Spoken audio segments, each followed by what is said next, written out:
وَلَقَدْ جَاءَكُمْ مُوسَى بِالْبَيِّنَاتِ ثُمَّ آیت نمبر 92 ہے سورہ بقرہ پہلا پارہ. اور البتہ تحقیق لائے تمہارے پاس موسیٰ علیہ السلام بینات، بیناتوں کی جمع ہے. بینات سے مراد صریح معجزے لائے، بہت سے معجزات لا کر دکھائے. اس کے باوجود پوری قوم نے بچڑے کو معبود بنا لیا اور آنے کا انتظار نہیں کیا. ثم اتخذتم العجل، پھر تم نے بنا لیا بچڑے کو من بعدہ، ان کے گئے بعد، ان کے گئے پیچھے. وانتم ظالمون، اور تم ظالم تھے اس وقت جب تم نے بچڑے کو بطور معبود کے مقرر کر لیا. وَإِذْ أَخَذْنَا مِيثَاقَكُمْ وَرَفَعْنَا فَوْقَكُمُ الطُّورَ، اور جب اٹھایا ہم نے تمہارے اوپر طور پہاڑ کو اور تم سے ہم نے پختہ اقرار لیا.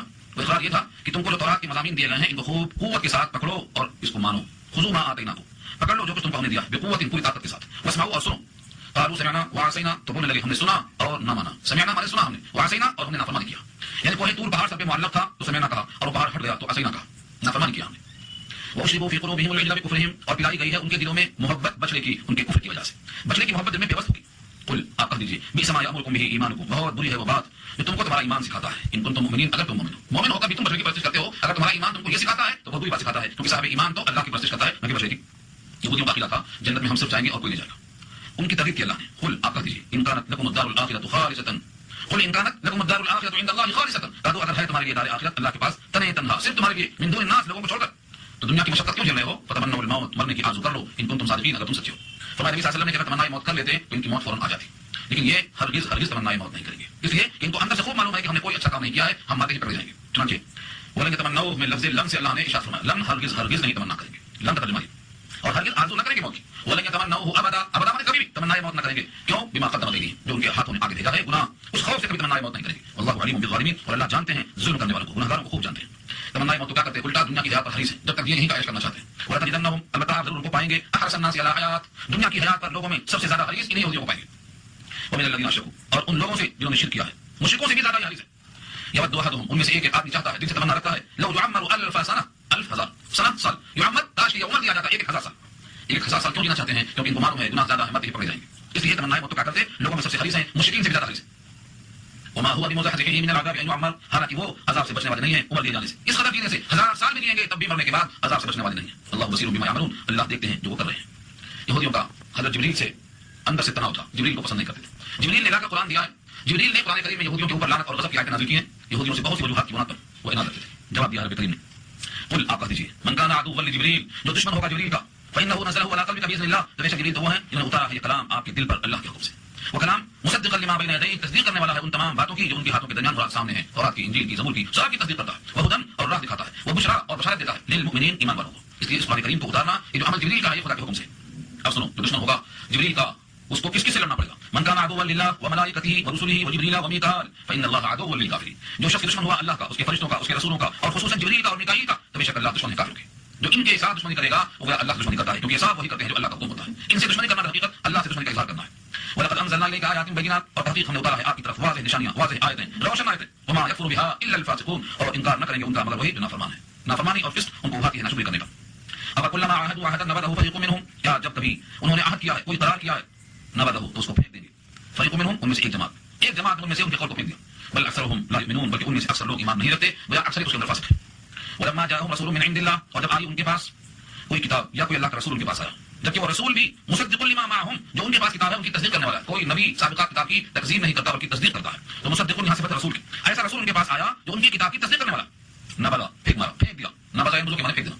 نبذ فریق من الذین اوتوا الکتاب، جنہیں کتاب دی گئی ہے ان کتاب والوں میں سے ایک فریق نے اس کتاب کو پھینک دیا. کتاب اللہ، یعنی اللہ کی کتاب، وراء ظہورہم، اپنے پشت کے پیچھے، اپنے پیٹ کے پیچھے پھینک دیا. کأنہم لا یعلمون، گویا کہ وہ جانتے ہی نہیں ہیں کہ کتاب اللہ کی ہے، اس کو کیسا ماننا چاہیے. واتبعوا ما تتلو الشیاطین علی ملک سلیمان، اس آیت میں 102 نمبر کی آیت میں بہت طویل بحث آ رہی ہے سحر اور جادو کی. سحر کہتے ہیں خفیہ اثر کو جو انسان کی نگاہ سے اوجھل ہوتا ہے. اس آیت میں اللہ تعالیٰ نے ان کی اس حرکت کو بیان کیا ہے. واتبعوا کے پیچھے ہو لیے، ما تتلو الشیاطین، جو تلاوت کیا ہے، جو پڑھتے تھے شیاطین، علی ملک سلیمان، سلیمان کے ملک میں، یعنی سلیمان کی بادشاہت کے وقت میں جو شیاطین پڑھتے تھے اس کے پیچھے ہو لیے. وما کفر سلیمان، اور کفر نہیں کیا سلیمان نے، ولکن الشیاطین کفروا، لیکن شیاطین نے کفر کیا، کیونکہ کفر سکھاتے تھے. کیا کرتے تھے؟ یعلمون الناس السحر، لوگوں کو جادو سکھاتے تھے، لوگوں کو جادو سکھایا کرتے تھے. تو گویا جادو کا سیکھنا اور سکھانا یہ ہے کفر کرنا. اب دو فرشتوں کا بھیجنا جادو سکھانے کے لیے، اس کا کیا مقصد تھا؟ وما انزل علی الملکین ببابل ہاروت و ماروت، اور جو نازل کیے گئے دو فرشتوں پر، شہر کا نام ہے بابل، عراق کا ایک شہر ہے، اور جو کچھ نازل کیا گیا دو فرشتوں پر بابل شہر میں. ان دونوں فرشتوں کا نام کیا تھا ملکین کا؟ ایک ہاروت اور دوسرا ماروت، جن کا نام ہاروت اور ماروت. یہ دونوں فرشتے اللہ کی طرف سے بطور آزمائش کے بھیجے گئے تھے. وما يعلمان من احد، اور وہ نہیں سکھاتے تھے کسی کو، حتى يقولا، یہاں تک کہ وہ دونوں کہہ دیتے تھے انما نحن فتنہ، انما نحن فتنہ، اس کے سوا کچھ نہیں کہ ہم آزمائش کے واسطے آئے ہیں، ہم تو فتنہ ہیں. فلا تکفر، تم کفر مت کر گناہگار مت ہو، اس سے کچھ حاصل نہیں. یہ اللہ نے کیوں بھیجا؟ کون بندہ جادو سیکھ کر اس سے گناہ کرتا ہے اور کون جادو سے دور رہتا ہے. یہ آزمائش ہے. جیسے اللہ تعالیٰ نے ابلیس کو پیدا کیا ہے، اس کا وجود بھی آزمائش ہے ہمارے لیے. شیاطین کو ہمارے ساتھ لگایا گیا، امتحان نہیں. ایسے ہی ان فرشتوں کو بھیجا اور فرشتے کہتے تھے دیکھو ہم سے مت سیکھو، ہم آزمائش کے واسطے آئے. لیکن وہ لوگ مانتے نہیں تھے. ان کو تو خواہش تھی کہ ہم یہ فن سیکھیں گے اور اسے اپنی خواہشیں پوری کریں گے. فیتعلمون منہما، پھر سیکھتے تھے ان دونوں فرشتوں سے ما، ایسا فن، ایسا جادو، یفرقون به بین المرء وزوجه، جسے تفریق کرتے تھے، جدائی ڈالتے تھے مرد میں اور اس کی عورت میں. وہ جادو سے اتنا طاقت اور اتنا اثر ہوتا ہے کہ میاں بیوی کے درمیان تفریق ہو جائے. لیکن اس سے کوئی دھوکا جائے کہ جادو سب کچھ ہو سکتا ہے. اللہ نے نفی کر دیا آگے، وما هم بضارین به من احد الا باذن اللہ. یہ آیت کا ٹکڑا بہت کام ہے. حالانکہ وہ نہیں ہے نقصان پہنچانے والے اس جادو کے ذریعے سے من احد، کسی کو، الا باذن اللہ، مگر اللہ کے حکم سے. جب تک اللہ کا حکم نہ ہو کسی کا جادو کسی پر اثر نہیں کرے گا.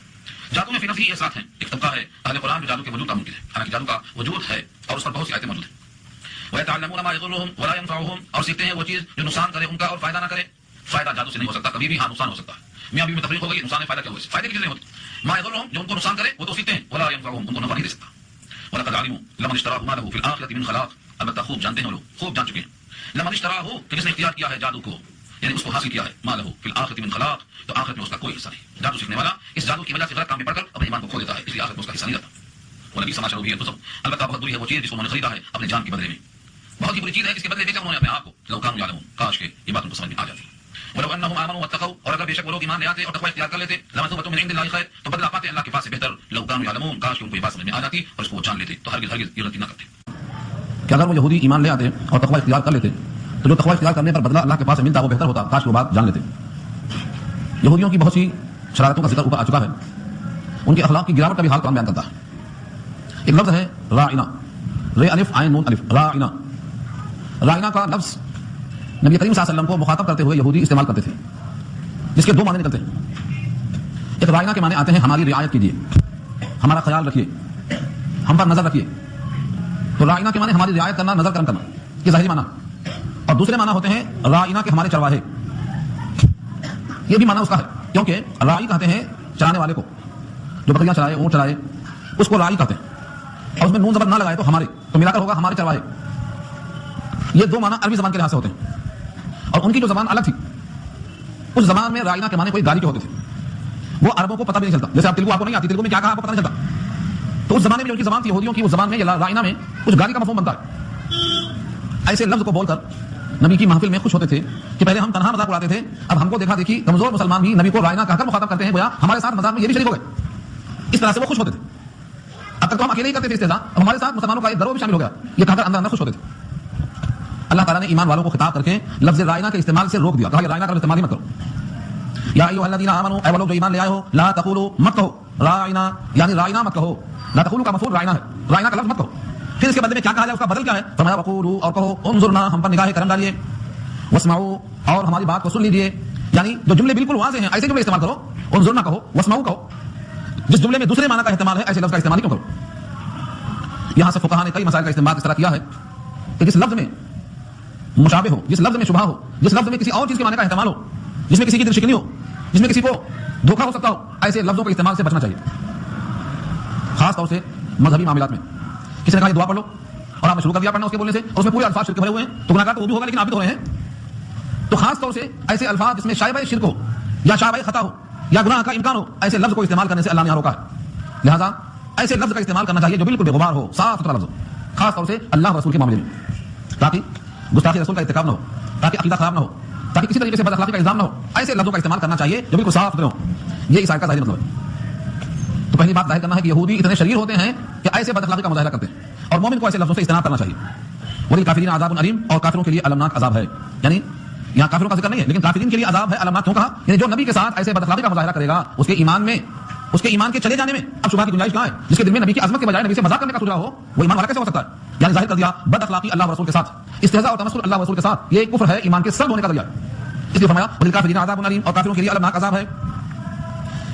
یہ تو ہوا بد اخلاقی کا مظاہرہ. دوسرا ان کا عقیدہ کیا تھا اگلی آیت میں، کہ ان کے دل میں تمنا تھی کہ مسلمانوں پر کوئی اچھی چیز اللہ کی طرف سے نہ نازل ہو، کوئی ایسے احکامات نازل نہ ہو، اللہ کی طرف سے کوئی صحیح رہنمائی نہ ملے ان کو، یا ایسے ہی دبے ہوئے کچلے ہوئے سامے ہوئے بیکار پیدا. آپ کو نبی صلی اللہ علیہ وسلم کے مدنی دور کا مطالعہ کرنا پڑے گا. جب مدینہ تشریف لے گئے تو وہاں سب سے زیادہ پڑھے لکھے لوگ یہودی ہی تھے. مسلمانوں کی تعداد جو تھی وہ بغیر پڑھے لکھے لوگوں کی تھی، دنیاوی علوم سے بالکل نابلد تھے. پورے کے پورے مدینے میں اگر کوئی پڑھا لکھا تھا تو وہ یہودی ہی تھے.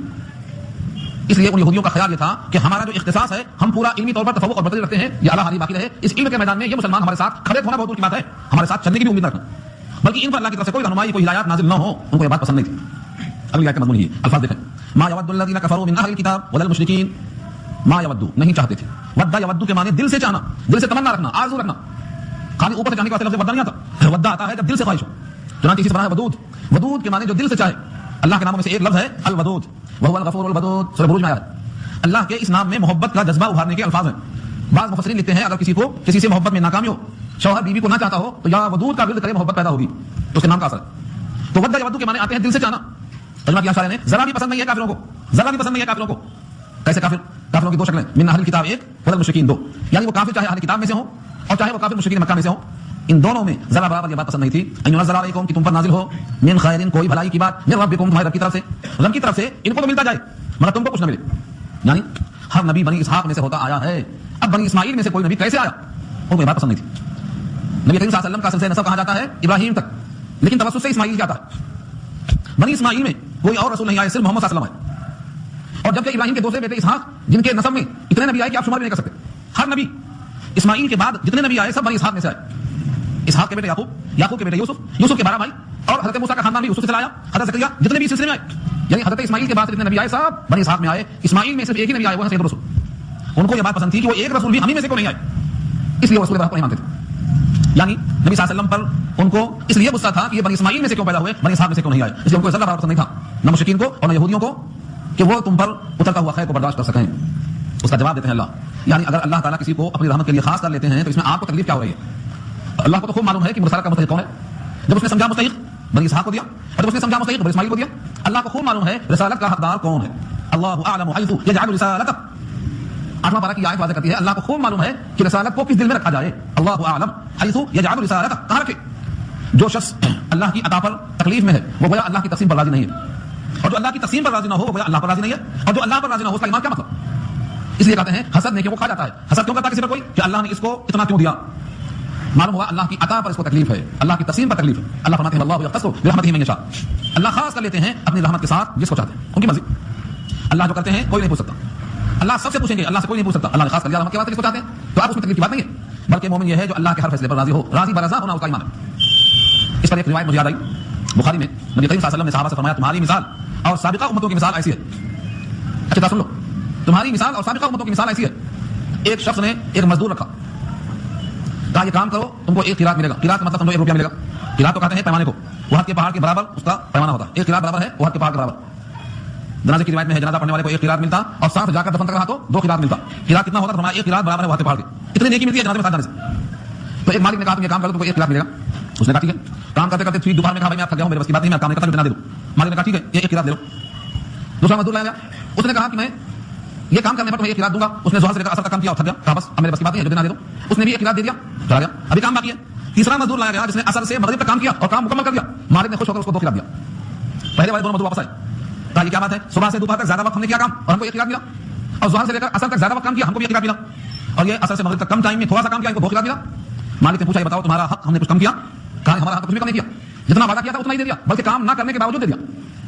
تو کہا پھر اس کو بھر کے دیا، اس کی تکلیف ہے؟ مالک کہتا ہے یہ میرا مال ہے میری مرضی ہے، میں کسی کو فری بانٹتا ہوں، آپ کو تکلیف ہے؟ فرمایا نبی صلی اللہ علیہ وسلم نے پہلا مزدور یہودی ہے، دوسرا مزدور نصارا ہے اور تیسرا مزدور مسلمان ہے، کم ٹائم میں ڈبل تنخواہ نکلی۔ کم ٹائم سے مراد نبوت کا زمانہ 23 سال ہے، آپ کی امت کی عمر 60-70 سال ہے، بس ان کی عمر زیادہ ہوتی تھی، اس امت میں اکثر و بیشتر کی امت 50 اور 60-70 کے درمیان میں، صرف ایک خوش نصیب گزرے ہیں سلمان الفارسی جن کی 350 برس کی تھی، 250 سال بخاری نے نقل کیا ہے، کسی کا کلام نہیں ہے، کم سے کم 250 سال، اور دوسرا کوئی 350 سال، وہ ایک ہی خوش نصیب، ورنہ عام طور سے کسی کی 100 کسی کی 150 بھی ہو سکتی ہے، لیکن عام طور سے 70 اور 60، تو اس نے کم مدت میں ان سے زیادہ سیٹ لے گئے۔ معلوم ہے جنت کی 120 صفوں میں سے 80 صفیں امت محمدیہ کی ہیں، تو 2/3 لے کے چلے گئے، اس لیے ان کو حسد۔ آپ نے روایت سنی ہوگی معراج کے موقع پر حضرت موسیٰ رو رہے تھے، نبی صلی اللہ علیہ وسلم کو دیکھ کر جب ان کو رونا آیا تو پوچھا فرشتے رونے کی وجہ کیا ہے؟ کہا اس نوجوان پر دیکھ کر مجھے رشک آتا ہے کہ اتنے کم مدت میں کل 23 سال میں اتنی زیادہ ان کی محنت ہوئی کہ حوض کوثر پر سب سے زیادہ ان کے ہی لوگ رہیں گے، مجھے رشک آیا اس کے اوپر۔ اس واسطے آقا نے فرمایا ایسی عورتوں سے نکاح کرو جن سے بچے زیادہ ہونے کی امید ہو، خاندانی اعتبار سے دیکھ لیا کرو، کیونکہ میں تمہاری کثرت پر فخر کرنے والا ہوں قیامت میں، اباہی بکم الامم، ساری امتوں پر فخر کروں گا۔ تو نبی کریم صلی اللہ علیہ وسلم نے واضح فرمایا کہ کم وقت میں کم کام میں زیادہ مزدوری ملنے والی کون ہے؟ امت محمدیہ۔ اور ہم کیا کہتے ہیں وہ کم ٹائم بھی ہم ادا کرنا چاہتے ہیں، ہے تھوڑا سا ٹائم، اگر جنت کا یقین ہے، جہنم کا یقین ہے، محشر کا یقین ہے، قبر میں حساب کا یقین ہے، تو یہ کم ٹائم تو کم سے کم صحیح استعمال کر لینا۔ جس بچے کو معلوم ہے کہ امتحان یقینی ہے اور ٹائم بہت کم ہے، اگر وہ بھی کھیل رہا ہے تو کیسے ہوگا؟ اس نے نقل کیا ہے کہ بچہ رات رو رہا تھا، اس کے باپ کو فکر ہوئی بیٹا رو رہا ہے، بچہ ہے چھوٹا ہے رو رہا ہے, بستر پہ رو رہا ہے, سوتے وقت بچے روتے ہیں, سو جاتے ہیں, بیٹا کیوں رو رہا ہے, کہا ہوم ورک باقی ہے, کل ٹیچر ماریں گے, ہوم ورک نہیں کر سکا میں, ٹیچر کل ماریں گے. ٹیچر کے خوف سے بچہ رو رہا ہے. سمجھا آپ کو, ایک بچہ ہے جسے کل حساب پیش کرنا ہے اور حساب میں کمی ہے تو رو رہا ہے. اس کے باپ کو سمجھ آیا کہ یہ بچہ کل کے حساب کے واسطے ہو رہا ہے اور مجھے بھی حساب دینا ہے, اللہ کے سامنے مجھے نہیں آ رہا, میں تو سو رہا ہوں. تو کم سے کم جو ٹائم ملا ہے اس کا استعمال صحیح ہو جانا چاہیے. تو یہودیوں کو یہ بات قطعی پسند نہیں آتی ہے کہ مسلمانوں کو کم سے کم وقت میں زیادہ مل جائے, اس لیے کوئی قسم سے خیر آتا تو چلتے تھے. حالانکہ اللہ کی طرف سے وعدہ ہے, اللہ خاص کر لیتے ہیں اپنے رحمت کے واسطے جس کو چاہتے ہیں, اور اللہ بڑے فضل والے ہیں, اللہ ذو الفضل العظیم بڑے فضل والے ہیں, کم ٹائم میں مزدوری زیادہ. اور اس کے بارے میں اور بھی آپ کو چاہیے معلومات, اس امت کے برائی کے بارے میں ایک باب ہے مشکات میں, باب ثواب هذه الامه, اس چیپٹر کو پڑھ لیا. اتنی روایتیں کہ دل خوش ہو جاتا.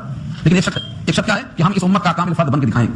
کامل فرد امتی کسے کہتے ہیں, یہ بات انشاءاللہ آگے بات کروں گا میں کہ امتی کی صحیح تعریف کیا ہے. امتی بن گئے تو بیڑا پار, کل امتی يدخلون الجنہ, میرے ہر امتی داخل ہوں گے جنت میں, الا من ابا, سوائے اس کے جس نے انکار کر دیا. صحابہ نے پوچھا قیل ومن ابا, کون ہے انکار کرنے والا؟ قال فرمایا من اطاعنی دخل الجنہ ومن عصانی فقد ابا, جس نے میری اطاعت کی وہ داخل ہوگا جنت میں, اور جس نے میری نافرمانی کی وہی ہے نافرمان, وہی بغاوت کرنے والا. تو امتی کی تعریف یہ ہے جو نبی کی اتباع کرے, جو نبی کی اطاعت کرے وہ امتی ہے, اور جو نبی کا نافرمان ہو گیا وہ امتی کے لسٹ سے خارج ہو جائے گا. اس لیے اس کو نافرمانی نہیں کرنا چاہیے. ہاں غلطی ہو جانا, گناہ ہو جانا, بھول چوک ہو جانا, بشر تقاضا ہے توبہ کرنا, لیکن مسلسل نافرمانی نبی صلی اللہ علیہ وسلم کی امت ہونے کا یہ تقاضا ہے کہ ہمیشہ نافرمانی نہ کرے بلکہ اطاعت کرنے کی کوشش کرے. سورہ القدر کی تفسیر میں گئے بغیر بولتا ہوں, سورہ القدر کا شان نزول بھی یہی ہے کہ ان کی عمر 1000 سال ہوتی تھی, اس امت کی 70 سال ہے, مقابلہ کیسے ہوگا؟ اللہ نے سورہ قدر نازل کر کے بتایا نہیں, ان کی 1000 سال کی عبادت تم کو میں ایک شب میں دینے کو تیار ہوں, اس میں قدر ہے. اس کا پس منظر پڑھ لینا, یہی ہے اس کا پس منظر, کم ٹائم میں زیادہ کما, یہ اس امت کا خاصہ ہے. اس لیے یہودی چاہتے نہیں اس چیز کو, اللہ خاص کرتے ہیں اپنے رحمت کے واسطے جس کو چاہتے ہیں, اللہ بڑے فضل والے. اس بڑے فضل کا تقاضا ہے کہ اس نوکر کو جس کی عمر ہی کم ہے اور جو اپنے محبوب کی طرف منسوب ہے, اس محبوبیت کا تقاضا یہ ہے کہ کم سے کم کام پر بڑھ کے مزدوری دی جائے. وہ 2 قرات دیا اللہ نے. اس حدیث کو سنا کر امام اعظم ابو حنیفہ نے کئی مسائل کا استدلال کیا ہے, مگر ابھی ہم نئے ہیں, مسائل میں جائیں گے تو الجھن پیدا ہوگی. بہت سے لوگ ہیں جن کو شکایت ہوگی, یعنی چلیے سن لو, اثر سے لے کر ظہر تک کا وقت زیادہ ہونا چاہیے, اثر سے لے کر مغرب تک کا وقت کم ہونا چاہیے نسبتاً اس وقت کے, یعنی ظہر اثر کے بیچ کا جو وقت ہے وہ زیادہ ہونا چاہیے بمقابلہ اس وقت کے جو اثر اور مغرب کے بیچ میں ہے. کہا کیسے معلوم ہوا؟ کہا اسی حدیث سے, اسی حدیث سے معلوم ہوا. انہوں نے کہا کہ ہم نے ظہر سے اثر تک زیادہ وقت میں زیادہ کام کیا, ہم کو مزدوری کم, اور اس نے اثر سے مغرب تک کم ٹائم میں کم کام کیا, مزدوری بڑھ کے. تو کم ٹائم میں کب ہوگا؟ جب اس کا وقت کم ہو. حنفیہ کہتے ہیں اثر کی نماز 2 مثل کے بعد پڑھنا ہے, یہ ثابت ہوتا ہے.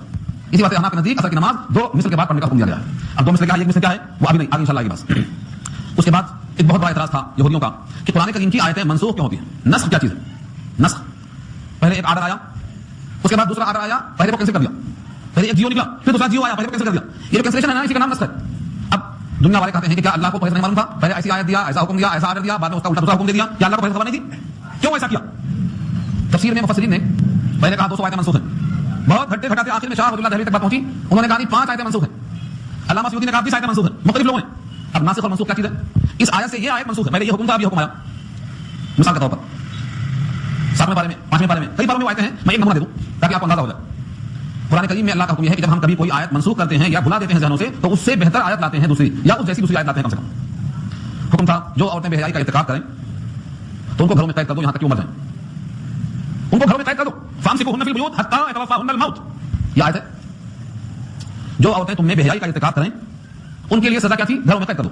واللاتی یاتین الفاحشۃ من نسائکم فاستشهدوا علیہن اربعۃ منکم فإن شہدوا فامسکوہن فی البیوت حتی یتوفاہن الموت او یجعل اللہ لہن سبیلا.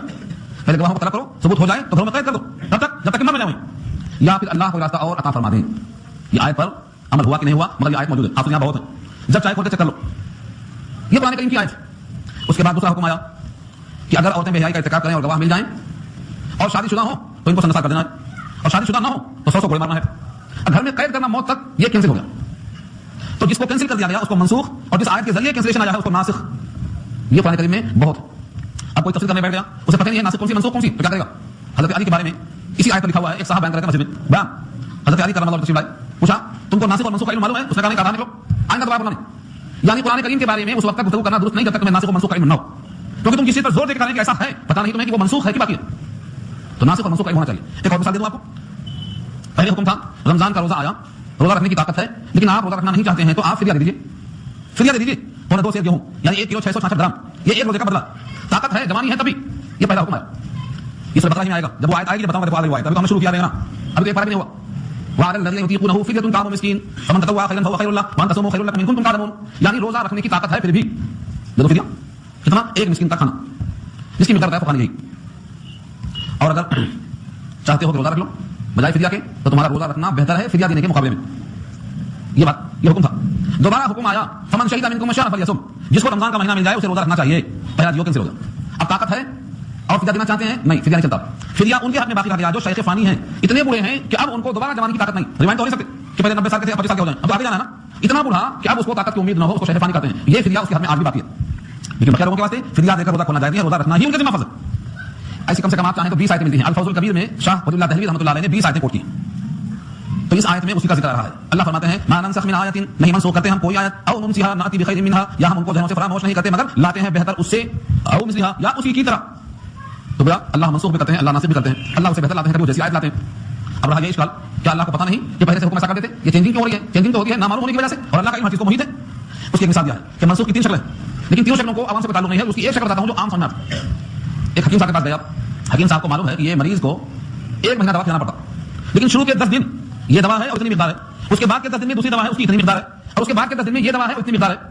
لیکن ڈاکٹر صاحب اگر پہلے دن بولتے ہیں بیٹھو دوا 3 قسم کی کھانا ہے، اتنے چمچے چاہیے اتنے چمچے چاہیے، تو کہتا ہے یہ کیا الجھن ڈال دیا. تو حکیم صاحب کیا کرتے ہیں 10 دن کی دوا دے کے بولتے ہیں یہ کھاؤ. ان کو معلوم ہے کہ 10 دن کے بعد میں یہ چینج ہونے والی ہے، دوا بدلے گی، یہ فرق پڑنے والا ہے، لیکن ابھی ان کو ظاہر نہیں کرتے. اب وہ آتا ہے 10 دن کے بعد تو کہتے ہیں اس کو بدل دو، یہ کھاؤ. حکیم صاحب کے علم میں تھا، مگر مریض کی حالت اس بات کا تقاضا کرتی تھی کہ سارے مسائل ابھی ان کو مت دے دو. تدریجاً ان کی سہولت کے لیے پہلے یہ گولیاں 10 دن، پھر یہ گولیاں 10 دن، یہ تبدیلی کا علم پہلے سے تھا حکیم کو، لیکن مریض کی سہولت کی خاطر ایسا کیا گیا. اب مثال دے دوں، اللہ کو پہلے سے معلوم تھا کہ شراب بند کرنا ہے، فیصلہ تھا اللہ کا، لیکن مکے والوں کو شراب ایسا مزہ لگا ہوا تھا کہ ایک بار وہ بریک مارنے کے لائق نہیں تھے. پہلے ان سے کہا گیا شراب پی کر نماز پڑھنا اچھا نہیں ہے، کم سے کم نماز کے ٹائم پہ چھوڑ دیا کرو پینا. پہلے یہ حکم آیا، تھوڑا تھوڑا بریک پڑھنا شروع ہو گیا کہ بھائی کب پینا کب نہیں پینا، کب پینا اور کب نہیں پینا. یہاں تک کہ غزوہ وحد تک شراب پیتے رہے لوگ. اور بخاری کی روایت ہے بعض شہید جو شہدائے بدر ہیں، شہدائے وحد ہیں، ان کے پیٹ میں بوقت شہادت شراب تھی، کیونکہ اس وقت منع نہیں کی گئی تھی. اس کے بعد دوسری آیت آئی کہ یہ جوا اور یہ 500 کے تیر اور یہ شراب یہ سب شیطانی کام ہے، کیا تم اس سے باز نہیں آؤ گے؟ تمہارے سب اس کے بعد رک گئے. اور بھی آتے ہیں، اب میں جاؤں گا کہ یہاں بات ہو جاتی 3 اسٹیپ میں شراب کو بند کیا اللہ نے، 3 طریقے پر. تو کوئی بھی کام ایک دم نافذ نہیں کیا. پردہ سن 5 ہجری کے بعد آیا، سود کی حرمت مدینہ میں جانے کے بعد آئی. مکے کے 13 سال میں کوئی حکم دیا نہیں اللہ نے، صرف آخرت توحید رسالت توحید رسالت پورے مکہ کے 13 سال. کیوں؟ کیونکہ جب تک یہ پختہ نہ ہو جائے اپنے ایمان میں یہ حکم مانیں گے کیسا؟ جاننا اور ہے ماننا اور ہے. آج کتنے مسلمان ہیں جو جانتے ہیں کہ نماز پڑھنا فرض ہے لیکن ماننے والے 20% نہیں ہیں. تو مکے کے جو مسلمان تھے ان کو اللہ کے نبی نے ایسا بنایا کہ جو جانیں وہ مانیں، جو حکم آئے وہ کریں. اس لیے 13 سال تک صرف ان کا ایمان، ان کی فکر آخرت ان پر اتنا زور دیا. اس لیے ساری مکی آیتیں میں کٹور کر دیکھیں گے تو آپ کو توحید رسالت آخرت ہی ملے گا مضمون. اور جب کوئی توحید رسالت آخرت مان لے تو اس کے لیے نماز پڑھنا آسان ہے، جھوٹ بولنا مشکل ہے، غیبت کرنا مشکل ہے، کیونکہ اس کو حساب دینے کی فکر لگ گئی. پوری مکی آیتوں میں توحید رسالت آخرت اور مدنی آیتوں میں احکامات شروع ہوئے. اس لیے منسوخ ہونا اللہ کے علم کی نفی نہیں کرتا، بلکہ ہمارے احوال ہمارے حالات. قرآن کریم میں ایک جگہ پر سوال کیا تھا کافروں نے، یہ پورا قرآن باقی کیوں نہیں آیا، تورات کی طرح، زبور کی طرح، انجیل کی طرح. اللہ نے کہا اسی لیے تاکہ آپ کا دل مضبوط ہو جائے، آپ اس کے خوگر ہو جائیں، آپ اس کے عادی بن جائیں. تو قرآن کریم کی آیتیں منسوخ ہیں. اس منسوخ ہونے میں بندوں پر شفقت ہے، اللہ کے علم کی کمی کا اظہار ہرگز نہیں ہے، کیونکہ اللہ کا علم ہر چیز کو محیط ہے. وکان اللہ بكل شيء محيطا وقد احاط بكل شيء علما. اللہ نے ہر چیز کو احاطے میں رکھا ہے علم کے لحاظ سے، صرف بندوں کی شفقت کے واسطے منسوخ کیا ہے. تو قرآن کریم کی آیتیں بھی منسوخ ہیں اور ناسخ بھی ہیں. اب کتنی آیتیں منسوخ ہیں، کتنی آیتیں ناسخ ہیں، اس کے لیے آپ کو اگر پڑھنا ہی شوق ہے تو جلالین کی شرح کمالین دیکھ لیجیے، اکٹھا مل جائے گی لسٹ آپ کو، اکٹھا مل جائے گی. اس آیت سے یہ آیت منسوخ، اس آیت سے یہ آیت منسوخ ہے، ان تمام کو اکٹھا کرنا ہے تو آپ وہاں پر دیکھ سکتے ہیں. تو اس آیت میں جب نسخ اور منسوخ کا ذکر آیا تو یہودیوں نے اشکال کیا کہ یہ کیا طریقہ ہے، پہلے ایک حکم پھر دوسرا حکم. اللہ نے ان کی تردید کیا، ما ننسخ من آیت، نہیں منسوخ کرتے ہم کوئی آیت، موقوف کرتے کوئی آیت، او ننسیھا یا اس کو بھلا دیتے ذہنوں سے، ناتی تو لے آتے ہم بخیر منها اس سے بہتر، او مثلھا یا اسی کے مثل. الم تعلم، کیا تم کو یہ بات نہیں معلوم، ان اللہ علی کل شیء قدیر، اللہ ہر شے پہ قادر ہیں. اس کی قدرت میں سے یہ بھی ہے کہ اپنا کلام بدل دیا. پہلے یہ حکم تھا اب یہ حکم ہے. پہلے حکم تھا کہ تم سب جاؤ فلاں کام پر، اب حکم آیا کہ کچھ لوگ مت جاؤ. اللہ کا حکم، اللہ کا کلام، اللہ کو تبدیل کا پورا حق ہے. تو بہرحال ناسخ اور منسوخ جس طرح قرآن میں ہے ایسے ہی ناسخ اور منسوخ حدیثوں میں بھی ہے. پہلے نماز میں بات کرنا جائز تھا، سلام کا جواب دینا جائز تھا، چھینک کا جواب دینا جائز تھا، یرحمک اللہ چھینک کا جواب بولنا جائز تھا، دروازہ کھولنا جائز تھا، چلنا جائز تھا، سب روایت بخاری میں بات کرنا جائز تھا. لیکن اب منع ہے. منع کرنے والی بھی حدیثیں موجود ہیں اور جن حدیثوں میں چلنے کا بولنے کا ذکر ہے وہ حدیثیں بھی بخاری میں موجود ہیں. ایک واقعہ سناتا ہوں، اس میں سے آپ یاد رہے کم سے کم ایک واقعہ مثال میں. ایک صحابی ہیں ان کا نام ہے ذواليدين. ان کے ہاتھ ذرا لمبے تھے تو ہاتھوں والے بولتے تھے ان کو. ہمارے پاس کسی کو لمبو بولتے، لمبو کو ذرا زیادہ لمبا ہے اور سے تو لمبو ہو گیا. یہ اگر وہ برا سمجھتا ہے تو نہیں پکڑنا چاہیے ایسا، لیکن اس کو بھی مزہ لگ گیا لمبو سننے کا تو بول سکتے حرج نہیں. جیسے محدثین میں ایک کا نام ہے عامہ اندھے، ان کا نام یہ عامہ، ایک کا نام ہے آرج لمبے، لگا ہونا تو ہے لیکن ان کا نام پڑ گیا، اس نام سے مشہور ہو گیا. اس روایت کا بھی کون ہے تو آرج ہے، بولنا پڑے گا. تو اگر کوئی آدمی برانی محسوس کرتا ہے اپنے اس نام سے تو بولنا درست ہے، لیکن اس کو تکلیف ہو رہی ہے تو ایسا بولنا درست نہیں ہے. تو وہ ذواليدين تھے لمبے ہاتھوں والے، نبی صلی اللہ علیہ وسلم کے پیچھے نماز میں موجود تھے. سلام پھیرنے کے بعد انہوں نے کہا کہ اللہ کے نبی کیا نمازوں میں کمی کر دی گئی ہے یا آپ بھول گئے؟ آپ کثرت الصلاۃ ام نسیت یا رسول اللہ. یہ تو آج پڑھا بخاری میں سبق مطالعے میں نہیں، آج بخاری پڑھتے پڑھتے سے کتاب العلم میں روایت موجود ہے بخاری میں. کیا نمازوں میں کمی ہو گئی یا آپ بھول گئے؟ صحابی میں روایت آئی ہے، آقا نے فرمایا نہ میں بھولا ہوں نہ نمازوں میں کمی آئی ہے. پھر تھوڑی دیر کے بعد آپ نے لوگوں سے مخاطب ہو کر پوچھا صدقہ، کیا اس نے صدقہ، کیا جو اس نے بات کہی ہے یہ درست ہے؟ تب لوگوں نے کہا کہ ہاں نماز میں بجائے 4 رکعت کی 2 رکعت پڑھا آپ نے. آج ظہر کی نماز تھی، عصر کی نماز تھی، 2 رکعت پڑھا تھا پھر دیا آپ نے. اس کے بعد نبی صلی اللہ علیہ وسلم کھڑے ہوئے اور بقیہ 2 رکعت کو اسی میں ملا کر پڑھ دیا. صحابی میں یہ روایت ہے، بخاری میں بھی یہ روایت. اب سوال یہ ہے کہ آپ نے بات کیا، سوال کا جواب دیا، صحابہ سے مخاطب ہوئے، سلام پھیر دیا، قبلے سے منہ پلٹا کر بیٹھ گئے، اس کے بعد پھر اسی پر 2 رکعت آگے پڑھ دیا. اب جائز ہے کیا؟ میں آپ سے پوچھتا ہوں، آپ کا کام ہے کچھ اب جائز نہیں ہے، حالانکہ وہ حضور کا عمل ہے، حدیث موجود ہے، سنت ہونا چاہیے، لیکن حضور نے ہی اسے کینسل کیا ہے۔ اگر قبلے سے منہ پلٹ گیا تو نماز ٹوٹ گئی، نماز میں بات کر لیا چاہے بھول کے ہو، نماز ٹوٹ گئی، سلام پھیر دیا تو نماز مکمل ہو گئی، اب پھر سے پڑھنا پڑے گا۔ پہلا عمل بھی حضور کا ہے اور بات کے اقوال بھی حضور کے ہیں، حضور کی بات سے حضور کی بات منسوخ ہو گئی۔ اب یہاں ایک بات اور سن لو، کلام اللہ سے کلام اللہ منسوخ ہوتا ہے اور حدیث سے حدیث منسوخ ہوتی ہے، حدیث سے حدیث منسوخ ہوتی ہے، لیکن حدیث سے آیت منسوخ نہیں ہوتی۔ ہاں آیت سے حدیث منسوخ ہوتی ہے۔ چنانچہ مشکات میں کتاب میں روایت ہے، کلام اللہ ینسخ کلامی، کلام اللہ میرے کلام کو منسوخ کر دیتا، وہ کلامی لا ینسخ کلام اللہ، اور میرا کلام کلام اللہ کو منسوخ نہیں کر سکتا۔ فرق سمجھ میں آیا آپ کو؟ کلام اللہ قطعی ہے، اس سے حدیث منسوخ ہو سکتی ہے، لیکن حدیث سے کلام اللہ منسوخ نہیں ہوتا۔ کلام اللہ کو منسوخ کرنے کے لیے کلام اللہ کی جزیات ہونا چاہیے۔ اب جب دونوں چیزیں معلوم ہو گئیں، اب جتنے لوگ رفع دین کی روایتیں لاتے ہیں کہ رفع دین نمازوں میں ہے، ہم کہتے ہیں رفع دین ہے لیکن منسوخ ہے۔ ہاں بات یہاں آنا ہے کیونکہ اشکال دور ہونا چاہیے، یہ اس کا تعلق منسوخی سے ہے۔ 100 صحابی کہتے ہیں کہ رفع دین ثابت ہے، ہم نے کہا سر آنکھوں پہ، لیکن 2 صحابی کہتے ہیں کہ یہ کینسل ہے، کھا پہلے اب نہیں ہے، تو آپ کیا کریں گے؟ 100 صحابی کی روایت بھی صحیح ہے، جیسے بخاری میں نبی روایت سنایا، بخاری میں صحیح ہے، لیکن ابھی منسوخ ہے، عمل نہیں ہو سکتا۔ ایسے ہی حضرت عبداللہ بن مسعود فرماتے ہیں کہ رفع دین پہلے تھا مگر اب ختم کر دیا اللہ کے نبی نے، اور فرمایا کہ سوائے تکبیر تحریمہ میں اول وقت ہاتھ اٹھانے کے بقیہ نماز میں آپ نے ہاتھ نہیں اٹھایا۔ یہ کون صحابی ہیں؟ حضرت عبداللہ بن مسعود رضی اللہ تعالیٰ عنہ۔ ہم نے کب کہا کہ رفع دین حدیث نہیں ہے؟ ہمیں یہ دکھاؤ کہ کینسل نہیں ہے، اور نبی کریم صلی اللہ علیہ وسلم نے اپنی آخری نماز میں بھی رفع دین کیا ہے، یہ دکھاؤ ہمیں۔ ہم رفع دین کے وجود کا انکار نہیں کرتے، ہم رفع دین کو نبی کے آخری دن تک جانے کو منسوخ سمجھتے ہیں۔ ہمیں کوئی روایت نہیں ملتی کہ نبی کی آخری نماز میں رفع دین تھا، ہے تو دکھاؤ سراخوں پہ۔ تو یہ میں نے کیوں بات بتایا تاکہ آپ کو مساوی یاد ہو جائے کہ ناسخ اور منسوخ کا علم ضروری ہے، قرآن میں بھی اور حدیث میں بھی۔ جو اردو کی حدیث لے کے پھرتے ہیں، عربی سے بالکل واقف نہیں ہے، انہیں کیا پتا کہ کون سی حدیث ناسخ ہے اور کون سی منسوخ ہے۔ ہم مثالیں دیا میں حدیثوں میں روایتوں میں تو بے شمار حدیث میرے سامنے ہے، لیکن ہمارا موضوع بدل جائے گا، آج کا عنوان کیا ہو جائے گا؟ ناسخ اور منسوخ ہو جائے گا۔ ہم آیت سے آگے چلتے ہیں، مزید کلام چاہیے تو آپ شخصی ملاقات کیجیے اس کے لیے۔ ما ننسخ من آیات، ہم نہیں منسوخ کرتے کوئی آیت، او ننسیھا یا اس کو بھلا دیتے، ناتی بخیر منھا، ہم لاتے ہیں اس سے بہتر، او مثلھا یا اس جیسی۔ الم تعلم، کیا تم کو نہیں معلوم؟ ان اللہ علی کل شیء قدیر، اللہ ہر شے پہ قادر ہے، اللہ ہر شے پہ قادر ہے، کوئی شے ان کی قدرت سے خارج نہیں ہے۔ الم تعلم ان اللہ له ملک السماوات والارض، اس قدرت کی دلیل ہے۔ کیا تم کو نہیں معلوم کہ بے شک اللہ ہی کے لیے ہے زمین و آسمان کی ملکیت یعنی سلطنت اور بادشاہت، زمین و آسمان جتنی چیزیں ہیں سب اللہ کی ملکیت ہے۔ اتنی چیزوں کا مالک ہونا بغیر قدرت کے ممکن ہے؟ یہ دلیل ہے۔ جو زمین و آسمان کا مالک ہے وہ اس ملکیت کو برقرار کیسے رکھ سکتا ہے بغیر قدرت کے؟ چھن جاتی ہاتھوں سے، جس طرح بہتوں کی حکومت چھن گئی، کمزور پڑ گئی حکومت چھن گئی، لیکن یہ حکومت زمین و آسمان کی اللہ کے پاس ہے اور رہے گی، بلکہ وہاں تک چھننا تو کجا کسی کا تخیل بھی نہیں پہنچتا۔ جس نے سورج کو پیدا کیا ہے آج تک اس سورج کو ایک لمحے کے لیے کسی نے مؤخر کرنے کی ضرورت نہیں، نہ کوئی کر سکتا ہے۔ تو اس کی قدرت کی دلیل ہے یہ، زمین و آسمان میں سلطنت اللہ کی ہے۔ اگر وہ طاقتور نہ ہوتا، قادر نہ ہوتا تو اب تک کوئی چھین لیتا اور بولتا آج بارش نہیں ہوگی اور آج چاند نہیں نکلے گا، لیکن اللہ کی قدرت ہے جس دن سے پیدا کیا آج تک اس نام میں کوئی نہیں لا سکتا۔ وما لکم من دون اللہ من ولی ولا نصیر، اور نہیں ہے تمہارے لیے کوئی ولی اور کوئی نصیر اللہ کے مقابلے میں، حق تعالیٰ کے سوا تمہارا کوئی ولی، تمہارا کوئی مددگار نہیں ہے۔ بار بار سنو، وما لکم، اور نہیں ہے تمہارے لیے، من دون اللہ، اللہ کے علاوہ سے، من ولی کوئی مددگار، ولا نصیر کوئی نصرت کرنے والا۔ یعنی اگر اللہ تم سے ناراض ہو جائیں، اللہ اپنی قدرت سے تم کو ضرر پہنچائیں تو کوئی اسے روک نہیں سکتا، اور اللہ اپنی قدرت سے تم کو خیر پہنچائیں تو کوئی اسے ٹال نہیں سکتا۔ یہ ہے اللہ کی قدرت۔ اللہ کے مقابلے میں آ کر تمہارا کوئی ولی بن جائے، تمہارا کوئی نصیر بن جائے، یہ ہو ہی نہیں سکتا۔ چنانچہ اللہ فرماتے ہیں سورہ حج کے اندر، ومن یہن اللہ فما لہ من مکرم ان اللہ یفعل ما یشاء، جس کو اللہ توہین پر لے آئیں، ومن یہن اللہ، جس کی توہین اللہ کریں، فما لہ من مکرم، اس کا کوئی اکرام کرنے والا نہیں، ان اللہ یفعل ما یشاء، وہ جو چاہتے ہیں کرتے ہیں۔ تو اکرام انہی کی مرضی سے ہوگا، توہین انہی کی مرضی سے ہوگی، وہ ہر شے پہ قادر ہے۔ تو اللہ کے مقابلے میں کسی ولی کی اور کسی مددگار کی اور کسی نصرت کرنے والے کی حاجت بھی نہیں ہے، اور اگر آپ کسی کو لائیں گے بھی تو اللہ کے مقابلے کوئی مدد نہیں کر سکے گا۔ اس پر قرآن کریم کی کئی آیتیں ہیں، سورہ یونس پارہ 11 آیت نمبر 107، اللہ واضح فرماتے ہیں وَإِن يَمْسَسْكَ اللَّهُ بِضُرٍّ فَلَا كَاشِفَ لَهُ إِلَّا هُوَ، اگر اللہ تعالیٰ کسی کو نقصان پہنچانا چاہیں تو اس کو دور کرنے والا کوئی نہیں مگر وہی، سورہ یونس پارہ 11 آیت نمبر 107۔ اور اگر وہ اپنا فضل پہنچانا چاہیں، خیر دینا چاہیں تو اس کے خیر کو لوٹانے والا اور کوئی نہیں۔ اور یہ مضمون اللہ نے اور کئی مقام پہ پیش کیا ہے۔ اس کے بعد صحابہ کرام کو ایک تنبیہ آئی ہے، وہ کیا؟ نبی کریم صلی اللہ علیہ وسلم سے بار بار سوال کرنے میں آپ کو تکلیف ہو رہی تھی۔ لوگ سمجھتے ہیں سوال کرنے میں تکلیف نہیں ہوتی، زیادہ سوال کرنے سے منع کیا۔ ہاں سوال معقول ہو، موقع اور محل ہو، مناسب وقت ہو تو سوال کرنے سے علم بڑھتا ہے، اور اگر جواب دینے والا تھکا ہوا ہو، جواب دینے والا غضب نہ بیٹھا ہوا ہو تو آپ کو جواب صحیح نہیں ملے گا، بلکہ آپ کو جواب میں ایک قسم کا خلجان اور اشکال اور الجھن پیدا ہو جائے گی۔ اس لیے سوال کرنے کا وقت دیکھ کر سوال کرنے کا حکم دیا ہے۔ جب یہ آیت نازل ہوئی کہ تم سوالات کیا ایسا کرنا چاہتے ہو جیسا موسیٰ سے ان کی قوم نے سوال کیا تھا، گائے کیسی ہونا، ابھی آیا نا پیچھے، گائے کا رنگ کیا ہونا، اس کی عمر کیا ہونا، کیا جیسا انہوں نے سوال کیا تھا موسیٰ سے تم سوال ایسا کرنا چاہتے ہو؟ ایک حکم آیا، عمل کرو۔ ام تريدون ان تسألوا رسولكم، کیا تم چاہتے ہو کہ سوال کرو اپنے رسول سے، کما سئل موسیٰ، جیسا موسیٰ سوال کیے گئے من قبل، اس سے پہلے ان کو سوال کر کر کے اپنے لیے مسائل کو پیدا کر لیا تھا انہوں نے، کیا تم سوال ایسے کرنا چاہتے ہو؟